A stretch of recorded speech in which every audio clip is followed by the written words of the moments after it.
We are live. Good morning, good afternoon, good evening, depending where you are coming from. Um, Today, we're going to have a discussion about the difference between a pen test, a bug bounty, and a red team. And I have with me Harel Freelander. It's not a coincidence that we both have the same last name, let's say that way. Harel has been doing all of these. He has been doing pen tests, he's been doing bug bounties and red teaming. And I thought it would be a great opportunity to share with you guys the difference between them and what you can expect from basically each one of those activities. So let's start with a very short intro, Harel, and then we'll just jump into it. Hi everyone, I'm Harel. I've introduced myself more in the last podcast, but for those of you who don't know me yet, um, hello. I'm a pen tester. I'm a bug bounty hunter and doing some red teams. And yeah, so happy to give my input on the difference between all these. Yeah. Um, so let's start with um, I'm thinking about how do we go about this. So, one thing that always surprises me is that whenever I ask you to check for us, and we know a lot about secure coding, we teach this. Our team is very skilled. And it's not just us, also when you go to other companies and you try to hack them, look at the code, you always find something. It just amazes me. Like you always find a way in, like 100% of the time. So I want to start first of all with what is what are these services even good for? Before we go into each one of them and talk about the difference between pen test and like, why would any company even need this? Like, what's the value of doing any of these activities? Yeah. I mean, pretty much it kind of depends if you want to actually test your security posture. So if you care at all about security or at least meeting compliance, this is like stuff you got to do. Okay, but I have logs, right? So I am testing potentially my security by looking at the logs. Can you explain a little bit more what you mean test? Yeah.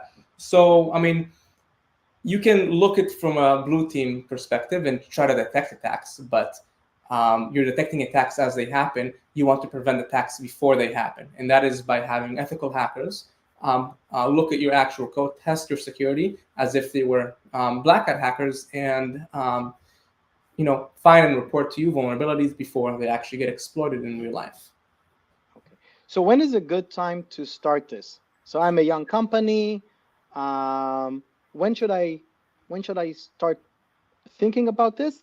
And also, you know what? Let's also focus on for now pen testing. So describe what is pen testing, and maybe from that we can conclude sort of like when you want to start with this. Yeah, sure.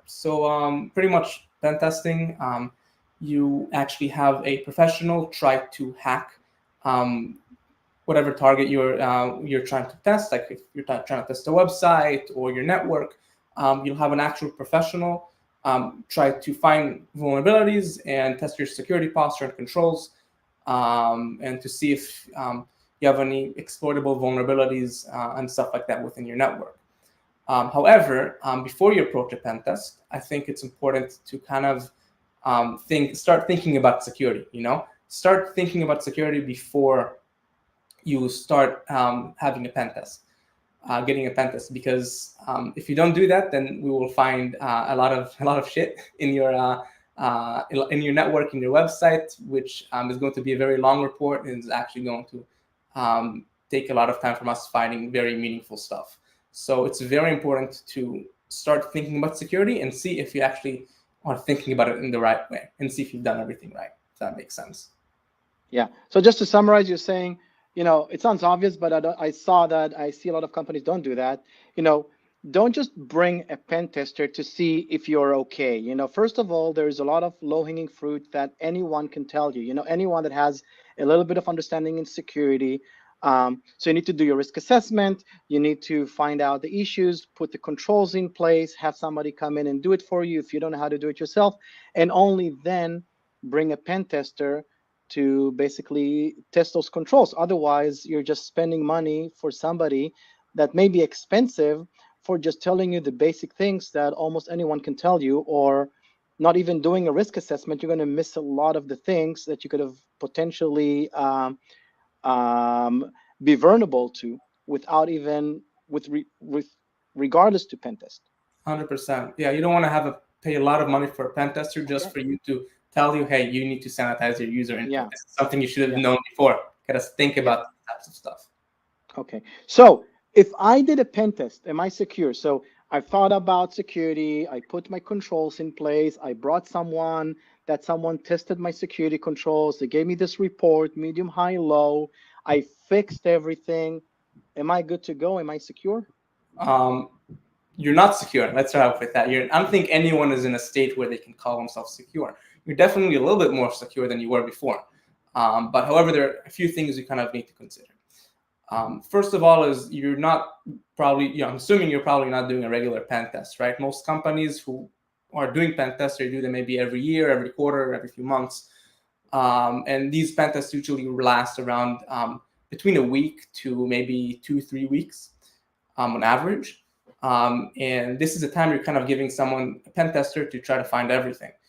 You gotta take into account that they won't be able to find everything within that time, because first of all, you're never going to find everything, but most importantly, you got to take into consideration the skill of the pen tester, right? Right. This is not something you really get to choose. This is usually you'll have a single or maybe two pen testers looking at your code or at your website trying to test it, and each of these pen testers have they have different methodologies, different expertise, different skill levels. So every set of eyes that's going to look at your target is going to find different things, right? So it's very important to kind of take that into consideration when you're doing a pen test, and kind of go into it with knowing that you really won't catch everything, but you still have that perspective. You know. So that leads us to the bug bounty, right? Right. So So that's let's talk about, yeah. doing a bug bounty program. Yeah. So let's talk about what is a bug bounty program and how, and is that, yeah, we'll talk about later if that's an addition or if it can replace. So yeah, let's talk about what is a bug bounty and what is it supposed to solve. Yeah. So the main difference between first of all, let's start off with what is a bug bounty program, because Yeah. some of you might not know. So a bug bounty program, it's pretty much you're opening up your website or your target, whatever, to hackers all around the world, and you're telling them, hey, if you find a vulnerability in our website, then we will pay you a bounty. That bounty is usually money.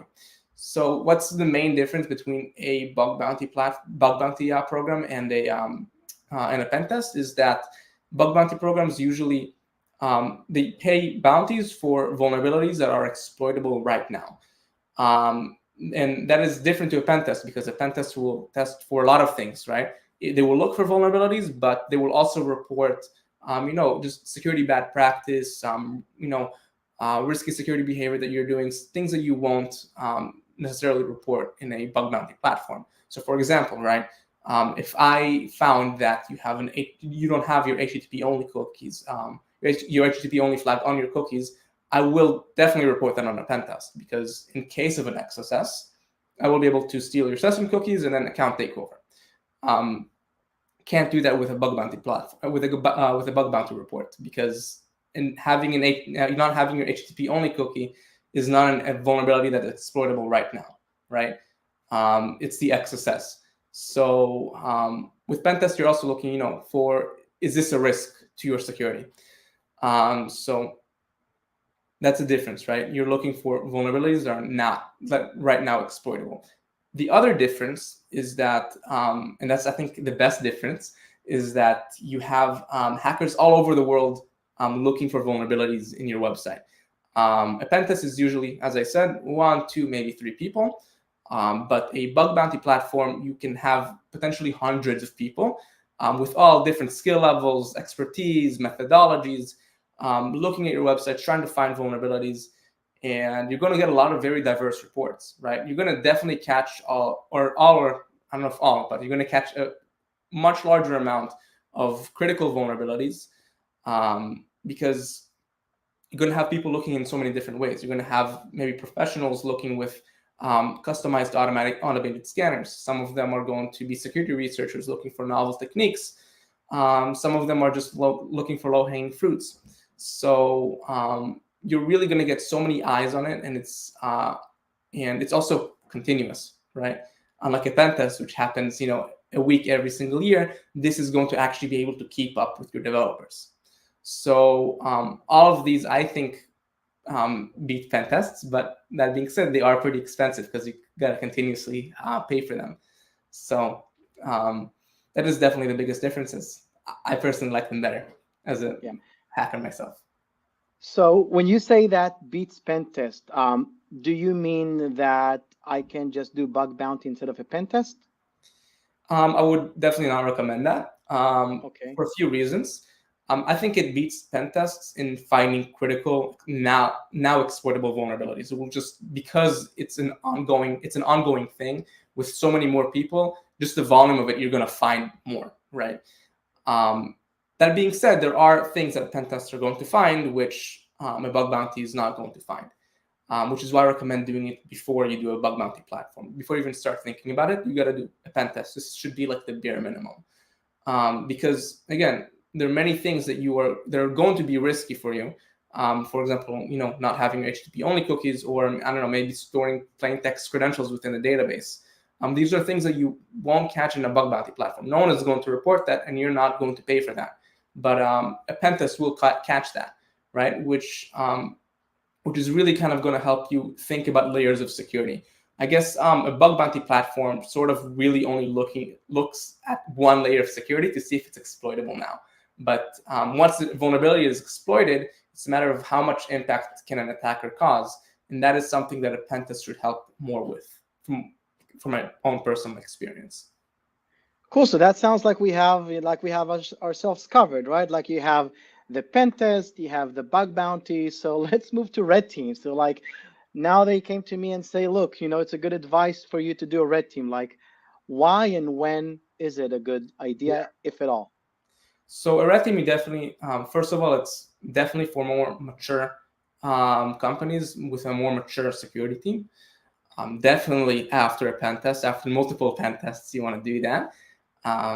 And bug bounty, maybe. I mean, usually it's a different scope, but pretty much the main difference between a red team and a pen test and a bug bounty platform is that they don't necessarily look for all the vulnerabilities, right? Bug bounty, I mean, they get paid for the more vulnerabilities they find, right? Pen test, they're trying to get a report with a lot of vulnerabilities, but a red team is judged by the amount of impact they caused, right? Which means we don't need to find a bunch of vulnerabilities. We just need to find one or two, or it doesn't matter, like a kill chain of a few vulnerabilities, which will allow us to cause as much impact as possible. Pretty much what they try to achieve is to see how you react to an actual breach going on. It's like the closest you will get to a real life APT attack, a real life breach. And that is what it's trying to simulate. It's trying to check your SOC. They're trying to test your EDRs to see if you detected anything. Of course, they want to see if you have any low-hanging fruits and vulnerabilities which they can exploit.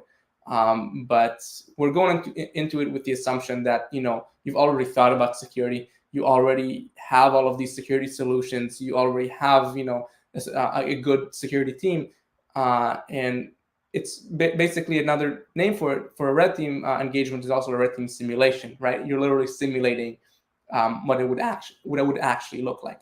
So definitely for a more mature security team, and definitely worth it. But it's not. But doing a red team is not going to secure you, right? Like all of Right. these options.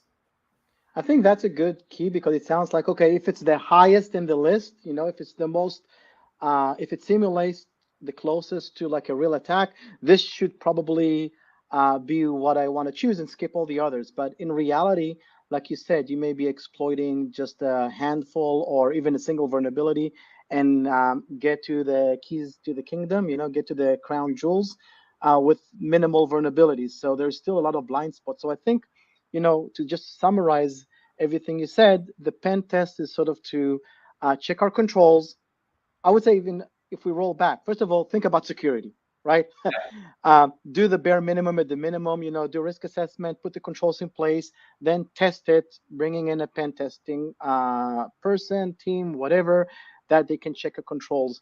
Then, if you have a continuous environment, which you probably do, if you have developers continuously writing, and because of the limited amount of people that pen tested you, you want to probably sign up for a bug bounty, that you'll have this continuous testing all the time. And those people they can be like 100 at a time, that are basically trying to find exploits that can be, like you said, exploited now. So the impact is going up, and you're basically finding all of those things instead of the criminals. And lastly, the red team, it's sort of almost like testing your security team. It's testing, whether you can, how do you respond and how do you react when you find something, and how close to that kill chain did you find it. um, which one do you like the most out of all of these? Um, I think it has to be bug bounty, but that's personally as a hacker, not as a CISO, right? Yeah. As a hacker, I really like bug bounties just because I get to choose my target, and I just need to find one vulnerability that's really cool, and it can actually be a really nice payout for me as a hacker. And I also get to try out all my new techniques that I learn, and yeah, but they're all really great. I mean, red teams are also super fun, and pen tests too. So they all have their differences, but they're definitely all very fun. Cool. Is there anything that, without disclosing too much, are there any stories that you can tell from each one of them, like to give examples of, like, for people to better understand, like, what you Sure. found on a pen test, what you found on a bug bounty, and what you found on a red team, just so that the audience can get a feel of the different type of things that you find. Sure. So from the perspective of a hacker, right? Right. Yeah. Yeah. So in a pen test, for example, a recent pen test I've done, um, I found like at least 4 SQL injections. It's like something crazy. Yeah. This is something you don't see in a bug bounty platform because everyone catches it. Like you find, like, there are many times during a pen test you will find a lot of very critical vulnerabilities. Um, so I mean, it's fun in finding all of these vulnerabilities, but also you're kind of disappointed in your client a little bit. But it's good that you're doing this. You're taking this step before you do a bug bounty. So these are all of these crazy vulnerabilities that I found with SQL injections, remote code executions. Most of them happen in actual pen tests. These are most of the really cool vulnerabilities, where they're more the really impactful vulnerabilities. The really cool vulnerabilities happen in bug bounty, from my own experience. Now, they're also usually very impactful, but they usually require a lot more steps and a lot more exploiting to do. So, for example, I just found this bug in this really huge company. I can't disclose any details about it now, but hopefully I'll do a write-up about it. And it required me to chain like a few vulnerabilities together, just to do an account takeover and stay persistent within the browser, and like turn it into like actual spyware, where I was able to like keylog, spy on you, turn on the camera and everything. So these are the type of bugs that I will find in bug bounty. I will try to increase the impact as much as possible, just so I'll get paid more, of course, but also because it's really cool. And you get to be a lot more creative with it, I think, right? Bug bounty, right? They care more about the impact you cause from a single vulnerability. But a pen test, they care about the vulnerability. So like, just give us the vulnerabilities, give us the risks. You can report an entire unexploitable chain in a pen test. Well, you can't do that in a bug bounty. So in bug bounties, I get the chance and I get challenged enough to find really awesome and novel techniques, which I don't get to find in red teams or pen tests. In red teams, however, you get to do some pretty cool stuff that you don't get to do in neither bug bounty or pen testing. One of the things that I like about red teams is that, first of all, a lot of the times you have social engineering is allowed, because you're simulating an actual APT, which is super cool. This is the type of hacking I don't get to do on a normal basis. But also get to mess with a lot of Active Directory, internal pen testing stuff, which you definitely don't see in bug bounty. And pen testing depends if it's an external pen test or not, but it's definitely really fun to be in a red team environment, in an actual corporate environment, and like, escalate your privileges all the way from like an unauthenticated user to a domain admin. Like that is super fun. So yeah, I definitely like all of them. All of them have their differences, and yeah, that's pretty much it. Cool. Okay, Ariel. Thank you very much for sharing this with us.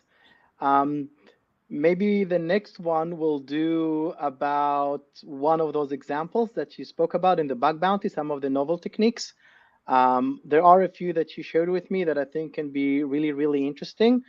I think they're a result of the complexity of the infrastructures that are deployed today, and there's a lot of new type of hacking techniques that I think I don't know if we've never seen before, but are really becoming more common just due to the, like I said, the complexity of the infrastructures. Yeah, So absolutely. yeah, thank you very much, and until next time, uh, goodbye, and see you then. Okay, thank you. Bye. Bye.